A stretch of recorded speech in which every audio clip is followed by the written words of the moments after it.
Meus irmãos, com alegria meu coração, vos saúdo com a paz do Senhor. Vocês podem tomar seu assento. Quero convidá-los para a gente ler a Bíblia Sagrada, um texto de uma simplicidade muito grande, que é o segundo livro dos Reis, capítulo de número 4. Nós vamos ler esse texto da Bíblia Sagrada. Segundo livro dos Reis, capítulo 4.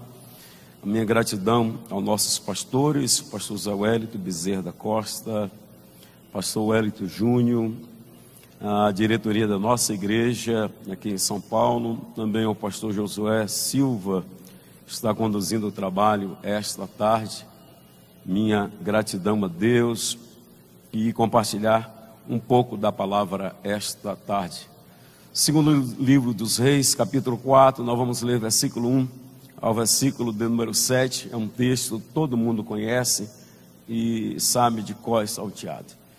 E uma mulher das mulheres dos filhos dos profetas clamou a Eliseu dizendo: meu marido teu servo morreu, e tu sabes que teu servo temia ao Senhor, e veio o credor a levar os meus 2 filhos para serem servos. 2. Eliseu lhe disse: que te hei de fazer? Declara-me o que tens em casa. Ela disse: tua serva não tem nada em casa, vírgula, que é um acento gráfico, indica que há uma continuidade, senão uma botija de azeite. Então disse ele: vai e pede para ti vasos emprestados a todos os teus vizinhos, vaso vazio e não poucos. Então entra, fecha a porta sobre ti e sobre teus filhos, e deita azeite em todos aqueles vasos, e coloque à parte o que estiver cheio. Partiu, pois, dele e fechou a porta sobre si e sobre seus filhos. Ele trazia os vasos e ela os enchia. E aconteceu que, cheio que foram os vasos, disse a seu filho: traz-me ainda um vaso. Porém ele disse: não há vaso nenhum. Então o azeite parou. O azeite parou porque a crise não é de azeite, a crise é de vaso. Se tiver vaso, tem azeite. Então veio ela e o fez saber ao homem de Deus. Grife essa palavra: homem de Deus. E disse ele: vai e vende, porque azeite não se dá, azeite não se empresta, azeite custa caro. Vai e vende o azeite e paga a tua dívida. A dívida não é do teu marido, a dívida é tua. Paga a tua dívida, e tu e teus filhos tornar-se-ão empresários, e tu e teus filhos vivei do resto. Quem diz o amém? Amados e queridos irmãos, o texto que eu escolho para a nossa fala é um texto de uma simplicidade ímpar e singular, que conta-nos um milagre no ministério do homem de Deus por nome de Eliseu. Capítulo 4, versículo 7, eu pedi que vocês grifassem ou guardassem a expressão homem de Deus, porque nós criamos um hábito de linguagem, um vício de linguagem, e a qualquer pessoa, pelo simples fato de pregar bem, cantar bem, ou ser um obreiro, nós damos a ele a nomenclatura ou rotulamos como homem ou mulher de Deus. Devemos ter cuidado a quem nos dirigimos, a quem nos reportamos, chamando de homem ou mulher de Deus. A etimologia ou a expressão homem de Deus aparece na Bíblia um pouco mais de 72 vezes, exatamente 73 vezes. Apenas 8 personagens bíblicos tiveram permisso de ser chamado homem de Deus. No Antigo Testamento foram 7, e no Novo Testamento apenas um homem é chamado de homem de Deus. E aqui está mais um milagre no ministério do homem de Deus, por nome de Eliseu. Eliseu é um dos 3 personagens bíblicos que recebe um cheque assinado em branco. Juntamente com Eliseu existem mais 3 personagens que recebem um cheque assinado em branco. Elias chega para Eliseu e diz: pede-me o que você quiser, lhe será feito. Eliseu faz um pedido ousado, Eliseu faz um pedido audacioso. Eliseu disse: eu quero porção dobrada do teu espírito. Alguém diz que Eliseu pediu o direito de primogenitura, ou seja, ser primeiro na escola dos profetas. Outros dizem que Eliseu pediu para ser reconhecido em Israel 2 vezes mais do que foi Elias. Outros dizem que Eliseu pediu para ser usado 2 vezes mais do que foi Elias. Certo é que no ministério de Elias acontece 9 milagres. no ministério de Eliseu acontece 18 milagres. E aqui é só mais um milagre no ministério do homem de Deus. Capítulo 4, versículo 1, nós vamos ter 5 informações. Primeira informação, uma mulher das mulheres dos filhos dos profetas. Uma mulher das mulheres dos filhos dos profetas. Quem é essa mulher? A Bíblia silencia, a Bíblia não revela, a Bíblia não diz quem é essa mulher. Para entendermos quem é essa mulher, nós temos que recorrer ao auxílio do livro, ao auxílio da história. A história vai afirmar, a história vai rezar, a história vai dizer que essa mulher é casada com um homem por nome de Obadias. Qual Obadias ser? Das 2.398 biografias bíblicas, existem 12 personagens na Bíblia que chamam-se Obadias. Existem 12 homens na Bíblia com o nome de Obadias. Obadias, que essa mulher era casada, era um que era político em Israel. Era um que tinha grande aceitabilidade na sociedade e grande responsabilidade diante dos céus. É aquele do primeiro livro dos Reis, capítulo 18, versículo 4. Ele esconde 100 profetas de 50 a 50 e a sustenta com pão e água. Então, quando essa mulher chega ao homem de Deus e diz: o meu marido, essa mulher está reivindicando, essa mulher está solicitando a lei da semeadura. Ninguém é obrigado a plantar, ninguém é obrigado a semear, mas aquilo que nós semeamos, nós somos obrigados a colher. Um obreiro jovem, agora na época da pandemia, interpelou-me e disse: pastor, como nós vamos viver nesse tempo de pandemia? A palavra que eu dei para eles, quero compartilhar com vocês esta tarde. Eu disse para ele: quem sabe que andou semeando, não precisa ter medo da colheita. Quem sabe o que andou plantando, não precisa ter medo da colheita. Primeiro, a lei da semeadura, ela é justa. A lei da semeadura, ela é justa. Quem planta abacaxi, não colhe melão. Quem planta abacaxi, vai colher abacaxi. Quem planta goiaba, não colhe manga. Quem planta goiaba, vai colher goiaba. Quem planta feijão, não colhe arroz. Quem planta feijão, vai colher feijão. Você que tem o ministério de intercessão, ministério de oração, não te precipite em orar por qualquer causa, sem antes se inteirar, sem antes se certificar, sem antes se informar, que às vezes a pessoa está num processo de colheita, está colhendo algo que andou plantando, e você vai se meter em luta que não é para você, e vai acabar sobrando para você. Que a lei da semeadura, ela é justa. O pecador, o ímpio, que não conhece a Bíblia, ele diz: quem faz aqui, paga aqui, porque ele não conhece a Bíblia. Quem planta vento, vai dizer Oséias 8:7, quem planta vento vai colher tormenta. Provérbios 26, 27, quem faz uma cova, nela cairá.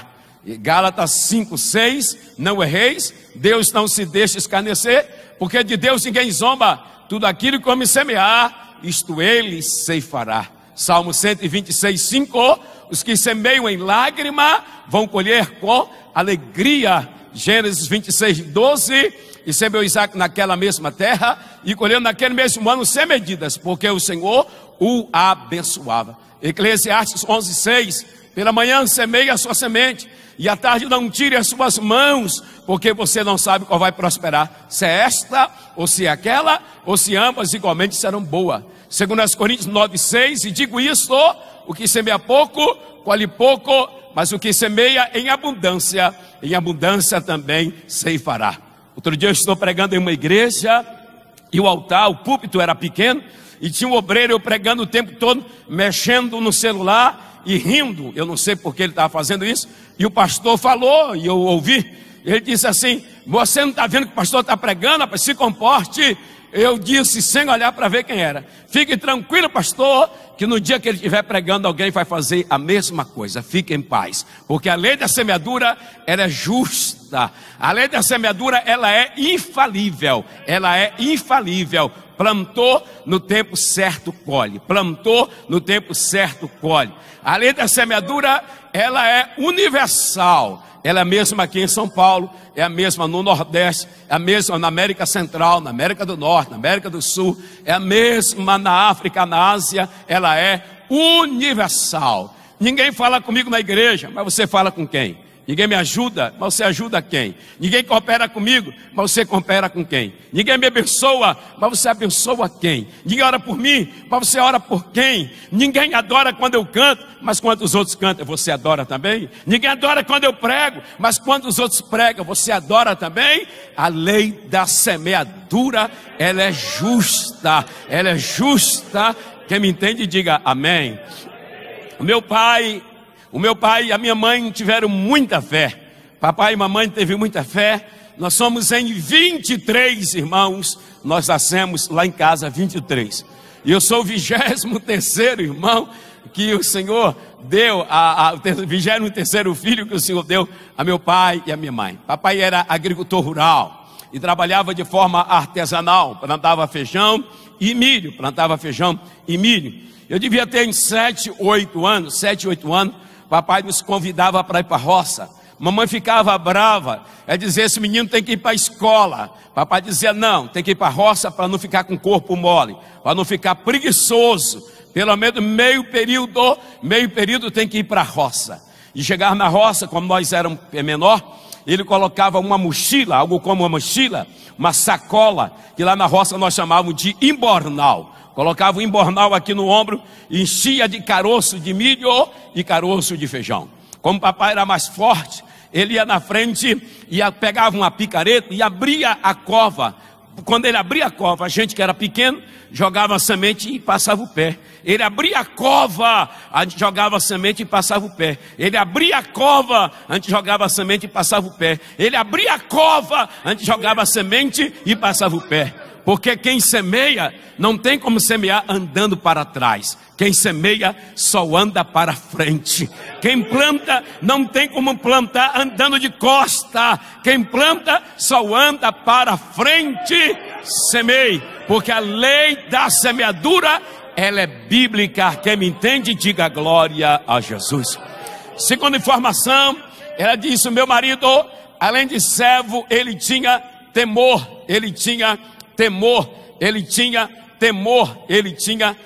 Vamos lá? Meu marido, ele tinha temor. Ele tinha o que boa parte dos cristãos do século 21 perderam o temor. Receba a palavra desse simples pregador. Receba a palavra desse velho pastor. Vão-se os anéis, mas ficam-se os dedos. Vão-se os anéis, mas ficam-se os dedos.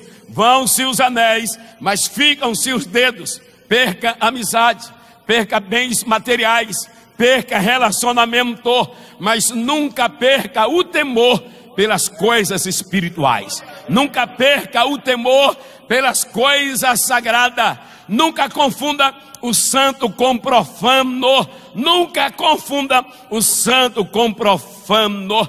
Vocês já viram como as pessoas vão para a igreja? Eles vão para a igreja como quem está indo a um shopping.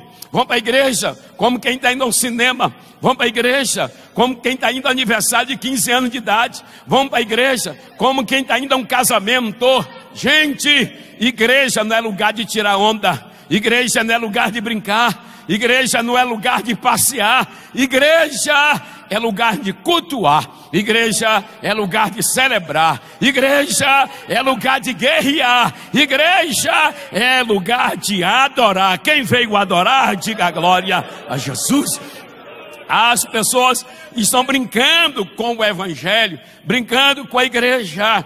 Está escrito Gênesis 28:16, disse Jacó, na verdade Deus estava nesse lugar, eu não sabia quão terrível é esse lugar. Esse lugar não é outro lugar, senão a casa de Deus. Está escrito, o Êxodo 3:5 disse Deus a Moisés, tira o sapato dos teus pés, porque a terra que tu pisa, terra santa é. Não é o teto que é santo, não é a cadeira que é santa, não é esse altar que é santo, é a presença de Deus que santifica o lugar. O Eclesiastes 5 primeiro está escrito: guarda os teus pés quando entrares na casa do Senhor, o teu Deus. Abacuque 2:20. Mas o Senhor está no seu santo templo, e reverencie Ele todos os moradores da terra. Outro dia, os jovens da igreja foram no culto e voltaram felizes e disseram: pastor, que culto topzeira, topzeira. Eu disse: que diabo é isso, topzeira? Pastor, até o teto é top, passou do teto é topzeira. Disse: que legal, que culto topzeira. O que é que tem lá? E eles começaram a dizer o que é que tinha lá. Eu disse: oraram.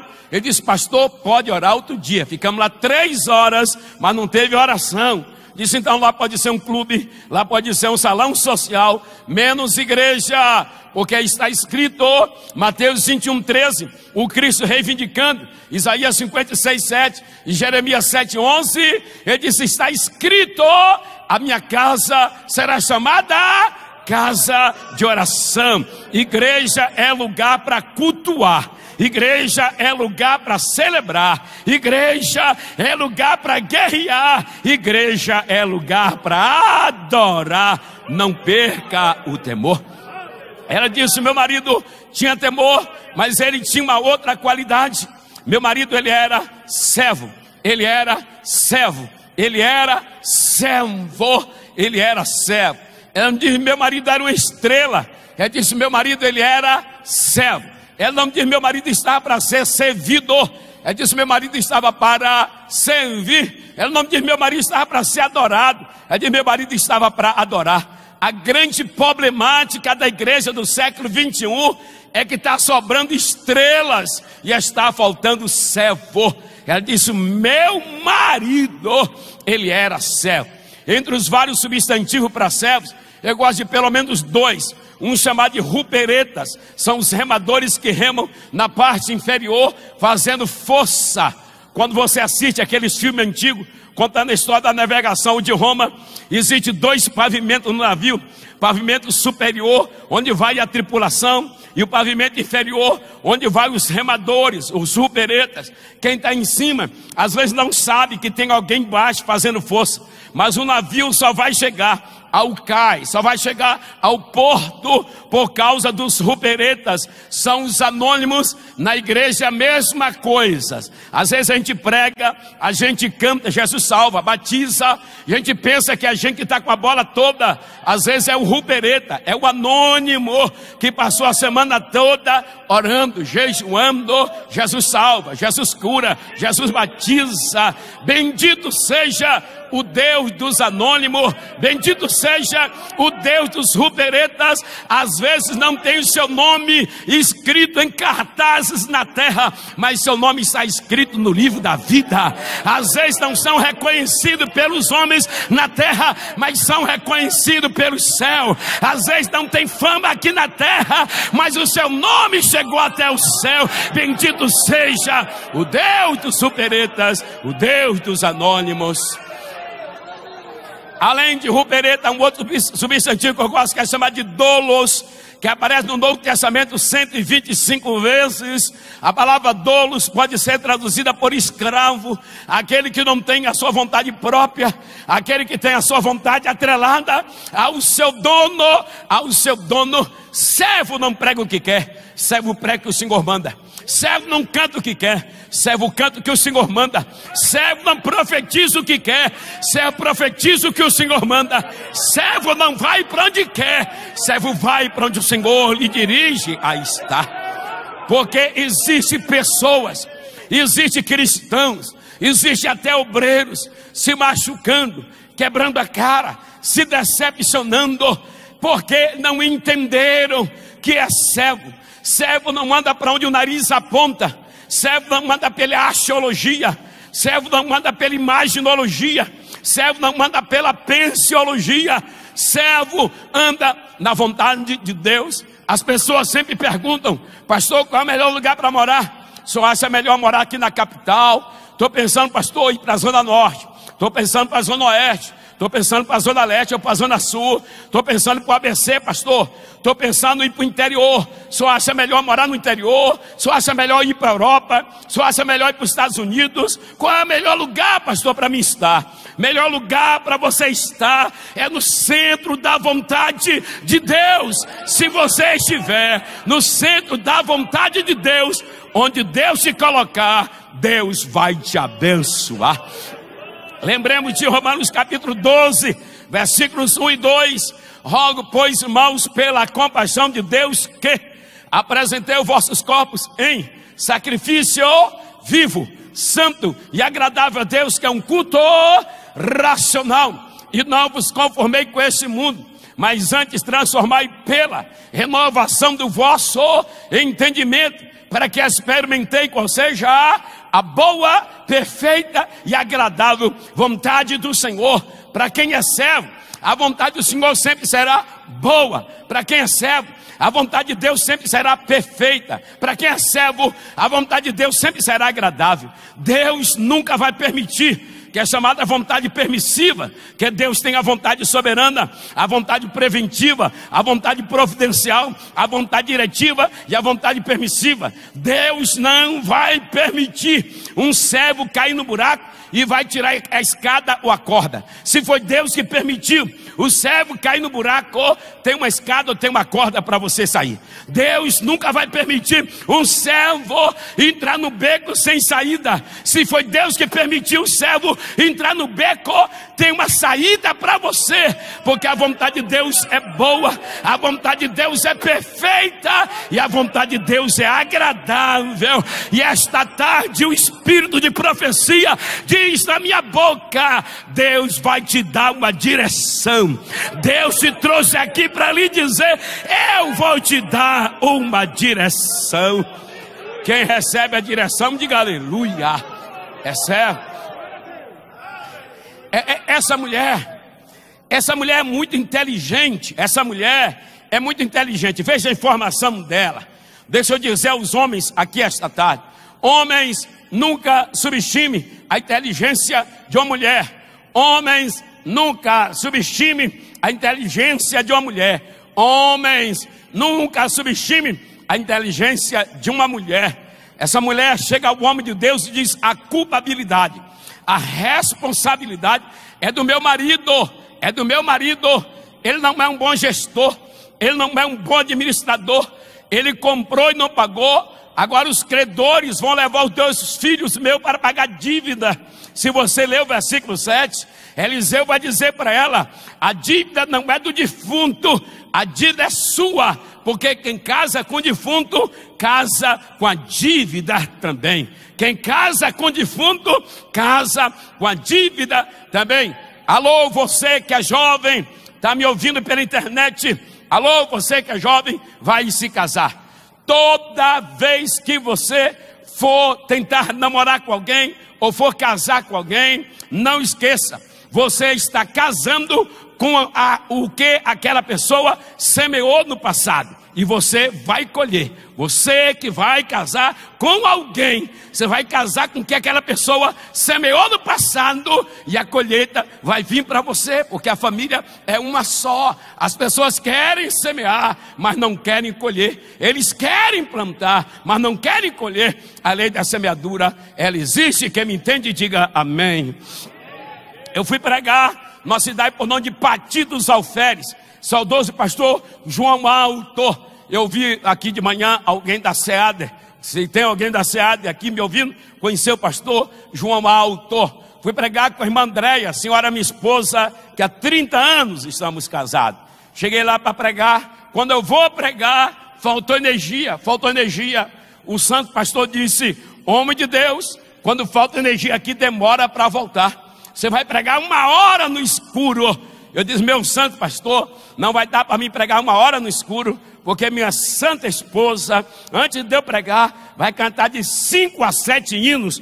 Ela olhou para mim e disse: você está maluco? Eu disse: o que é que foi, meu amor? Ela disse: como é que eu vou cantar no escuro? Eu disse: como é que eu vou pregar no escuro? Ela disse: eu vou ficar rouca. Eu disse: eu também vou ficar rouco. Ela disse: mas não tem som. Eu disse: para mim pregar também não tem som. Eu olhei para ela e disse: andou de avião comigo? Ela disse: andei. Está no hotel comigo? Ela disse: estou. Almoçou no restaurante comigo? Ela disse, almocei. Eu disse, então vai entrar na prova comigo também, meu amor. Vai entrar na prova comigo também. Valorize a família que Deus te deu. Valorize a família que Deus te deu. Valorize a família que Deus te deu. Valorize a família que Deus te deu. Quem me entende, diga glória a Jesus. Versículo 2. Eliseu lhe disse, que te hei de fazer? Declara-me o que tens em casa. Ela disse, tua serva não tem nada, vírgula, que acento gráfico indica que há uma continuidade, senão uma botija de azeite. Essa mulher tinha um senso da alta comiseração. Essa mulher tinha um complexo de inferioridade. A tua serva não tem nada, senão uma botija de azeite. Uau! Como é que não tem nada se tem azeite? Como é que não tem nada se tem azeite? Como é que não tem nada se tem azeite? Quem tem azeite tem muita coisa. Quem tem azeite tem unção. Quem tem azeite tem poder. Quem tem azeite tem graça. Quem tem azeite tem sabedoria. Quem tem azeite prega. Quem tem azeite canta. Quem tem azeite dirige. Quem tem azeite profetiza. Quem tem azeite tem comunhão. Quem tem azeite expulsa demônio. Quem tem azeite tem a presença de Deus. Quantos aqui tem azeite esta tarde, oh glória? Esta botija de azeite pode permanecer uma se continuar na sua mão. Porém, se você colocar na mão certa, em meio à crise, Deus vai multiplicar o azeite. João capítulo 6, Cristo reúne o seu colégio apostólico, seu colégio discipular. Devido à logística, havia dificuldade para dar alimento. O Cristo diz, como vamos alimentar? Filipe, que era contador do ministério do Cristo, tinha feito a faculdade de economia, pega a calculadora e diz, Senhor, 200 denários de pão. 200 denários de pão não é suficiente para esse povo se alimentar. Um denário é equivalente a $10. Filipe diz, Senhor, $2.000 para recomprar de pãozinho não é suficiente para esse povo se alimentar. A última vez que eu vi a cotação do dólar estava 4,80 alguma coisa. Como não tenho nada em dólar, não há por que ficar preocupado com a cotação do dólar.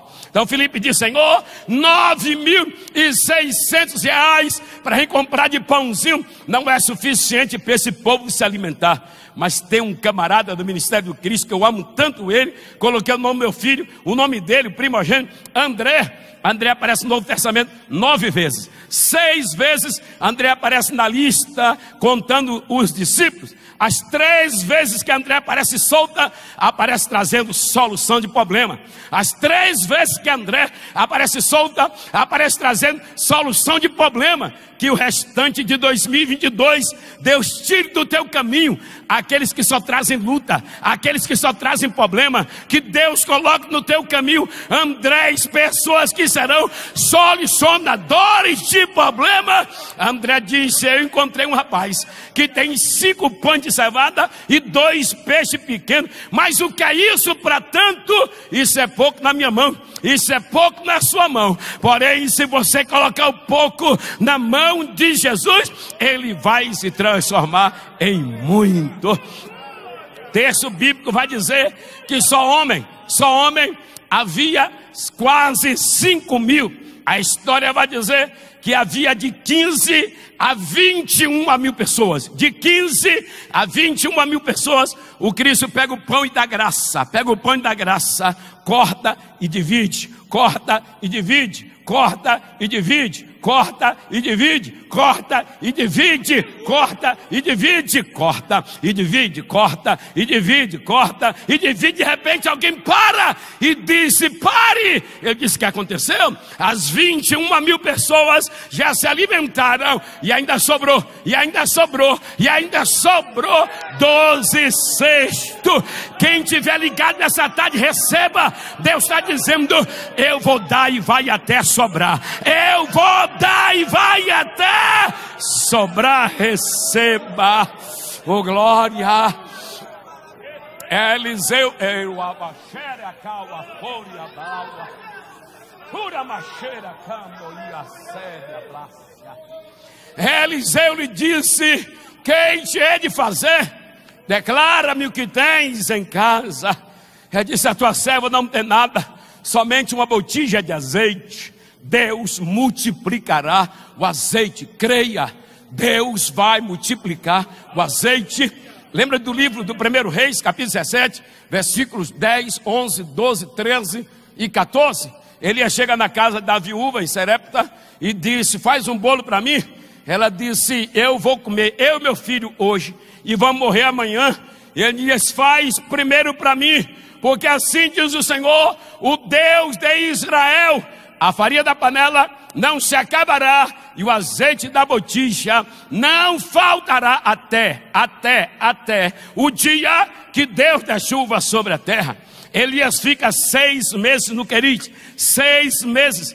A crise ainda ia durar 3 anos, ainda ia durar 3 anos. A mulher dá uma refeição para o homem de Deus, e ele libera a palavra para 3 anos da vida dela. Quem come pouco, com pelo menos 3 refeições por dia. Não é o meu caso, eu como pouco mais, porque eu recebi o que está em Eclesiastes capítulo 3, comer é dom de Deus. Eu recebi o dom para comer, então eu como um pouco mais de 3 refeições por dia. Então quem come pouco, com pelo menos 3 refeições por dia. Como era ela e o filho, era no mínimo 6 refeições por dia. 6 refeições por dia. Ela deu uma ao homem de Deus, e o homem de Deus liberou para ela 6.570 refeições. Ela deu uma ao homem de Deus, e Deus liberou para ela 6.570 refeições. Eu quero ser profeta de Deus essa tarde. Venha a crise que vier, venha a crise que vier, assim diz o Senhor. Essa tarde a farinha da panela não se acabará, e o azeite da botija não vai faltar. Deus vai multiplicar, Deus vai multiplicar, Deus vai multiplicar, Deus vai multiplicar, Deus vai multiplicar, Deus vai multiplicar, Deus vai multiplicar. Oh glória! É o Hachoba Kawa, Fretewa Hawa, Chipa Hawa, Chebia, Frewa, Orel, Chobia, Cresce, Brava, Kewa, Ikekereba Hawa, Kewa, e cresce. Eu creio, aleluia. Eu creio, eu creio, eu creio, eu creio, eu creio, eu creio. Eu creio, eu creio, eu nasci para crer. Eu creio, eu creio, eu creio. Deus vai multiplicar. Alguém que veio aqui esta tarde, que precisava ouvir esta mensagem, quem precisava ouvir não veio. Deus não fala com quem está ausente, Deus fala com quem está presente. Porque Deus está trazendo um recado. Deus não é carteiro para levar recado, Deus tem mensagem.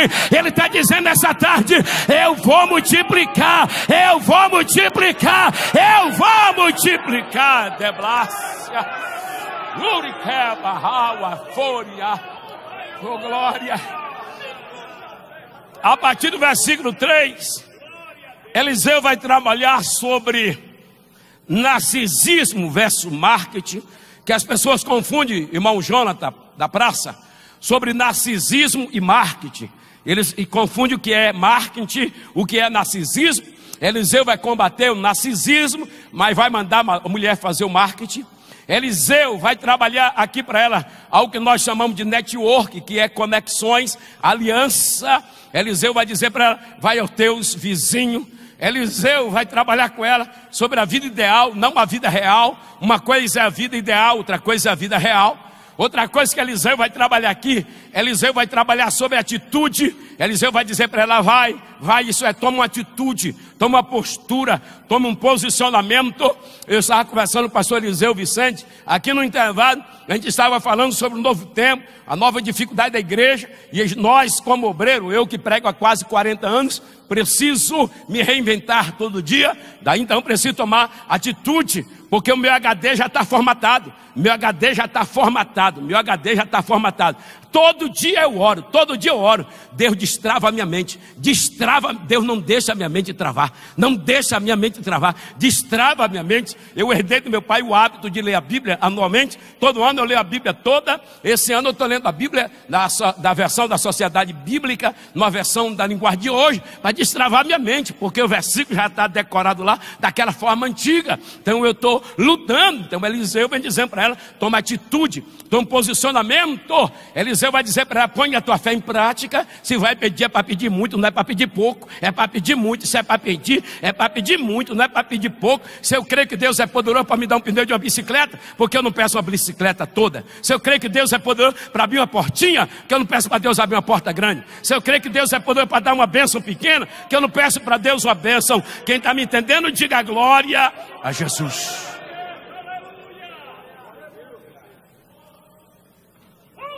Em 1992, meu pastor me chamou para ir para a convenção, que eu ia ser consagrado. Eu tinha 6 dias de casado com a irmã André, na lua de mel. E a convenção foi lá para Goiânia. E eu fui na minha simplicidade, peguei o ônibus, larguei a mulher em casa, tomei dinheiro emprestado, fui para a convenção. Chegou lá, ler o nome de todo mundo, o meu começa com N, é difícil, né? Aí na hora minha não leu meu nome. Eu disse, eu acho que esqueceu. Fui conversar com o secretário. Ele não me esqueceu não, o pastor fez isso só para lhe provar, para ver se você é crente mesmo. Eu disse, é mesmo, rapaz. Eu disse, glória a Jesus. Voltei para casa e eu tinha o hábito de orar a partir de meia-noite. Aí fiz um papel com o nome do meu pastor, e toda noite que eu ia ajoelhado, dobrava o joelho em cima do nome. Senhor, visita o meu pastor agora, ele está orando comigo neste momento, e até a hora que eu ficar aqui de joelho, que ele fique também, Senhor, lá orando. Não deixe ele dormir, Senhor, enquanto eu não estiver dormindo.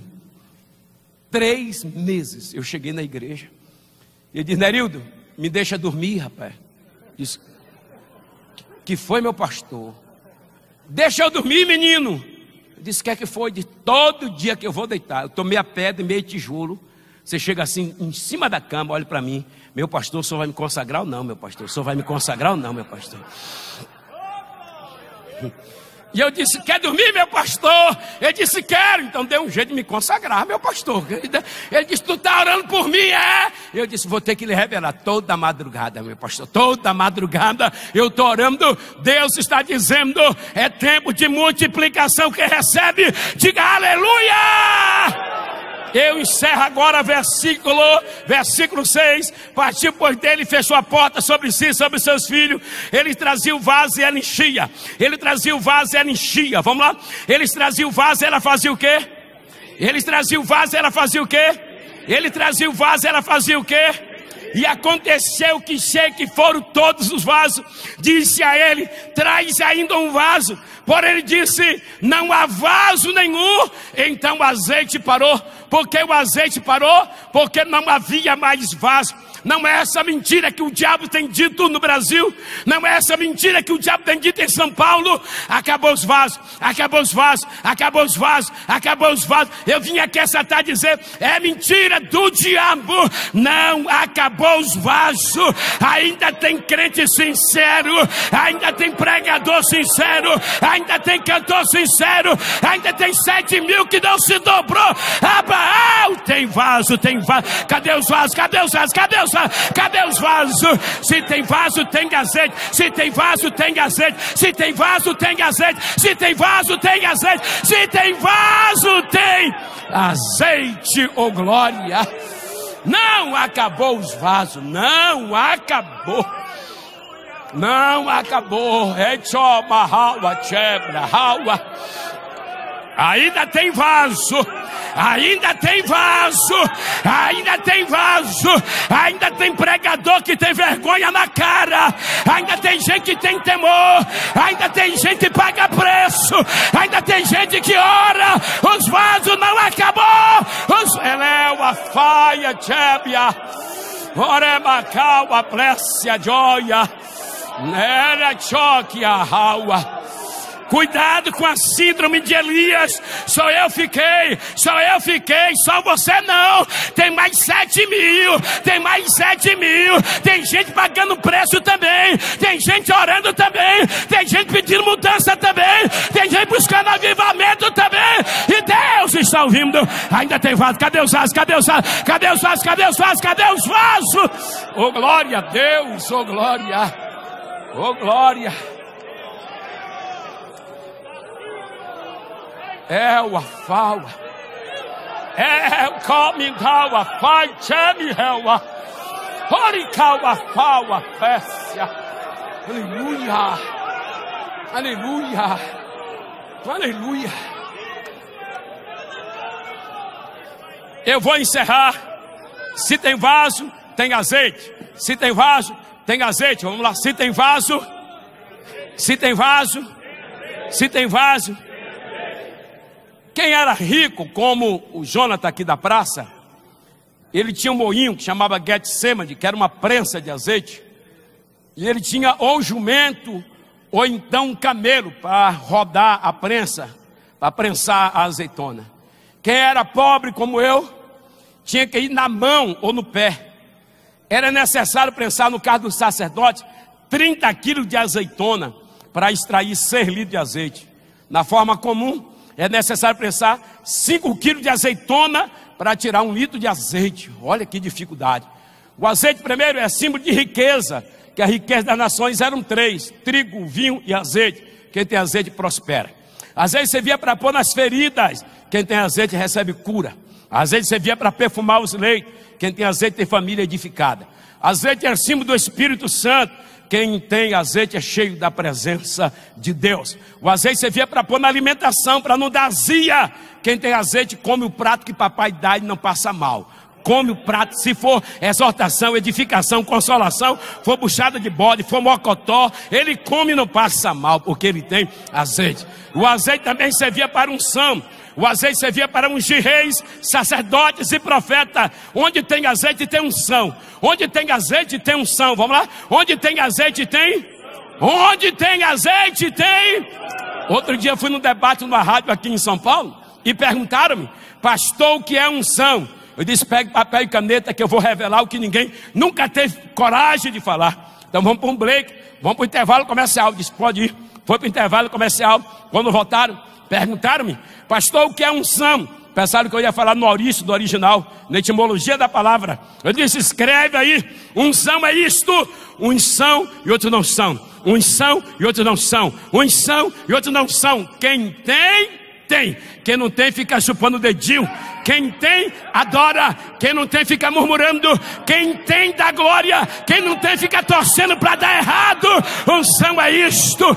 Quem tem, tem. Quem tem, tem. Quem tem, tem. Quem tem, tem. Quem tem, tem. Quem tem, tem. 2 pontos sobre a unção e eu encerro. Primeiro, a unção não é para ser abraçada. Unção é para ser respeitada. Unção não é para ser abraçada. Unção é para ser respeitada. Aprenda a respeitar quem tem unção. Mas é um velhinho, pastor. Mas se o velhinho tem unção, respeite a unção de Deus na vida dele. Mas é uma velhinha. Mas se a velhinha tem unção, respeite a unção de Deus na vida dela. Mas é um jovem, começou a pregar agora. Mas se o jovem tem unção, respeite a unção de Deus na vida dele. Mas é uma moça, nem casada ainda. Mas se a moça tem unção, respeite a unção de Deus na vida dele. Ah, mas é um novo convertido. Mas se ele tem unção, respeite a unção de Deus na vida dele. Pastor, mas não tem um curso teológico. Mas se ele tem unção, respeite a unção de Deus na vida dele. Unção não é para ser abraçada. Unção é para ser respeitada. Preste atenção, você que está cochilando, para não murmurar. Presta atenção, para não murmurar, para não murmurar. No sentido comportamental. Eu estou falando de comportamento. Eu estou falando de comportamento. Tem pessoas que se comportam pior do que o adversário. Como assim, pastor? Vou lhe explicar numa linguagem simplória. O diabo respeita quem anda de terno e gravata, sim ou não, gente? Satanás respeita quem é famoso, sim ou não, gente? Satanás respeita quem prega em grande congresso, sim ou não, gente? Satanás respeita quem tem unção, sim ou não? Satanás respeita quem tem unção, sim ou não? Tem gente que se comporta pior do que o inimigo. Se o inimigo respeita quem tem unção, e por que você não quer respeitar quem tem unção? Unção não é para ser abraçada, unção é para ser respeitada. E Deus está lhe dizendo essa tarde: a unção que eu te dou hoje, ela vai trazer respeito. Leva ela para a tua congregação, leva ela para a tua cidade.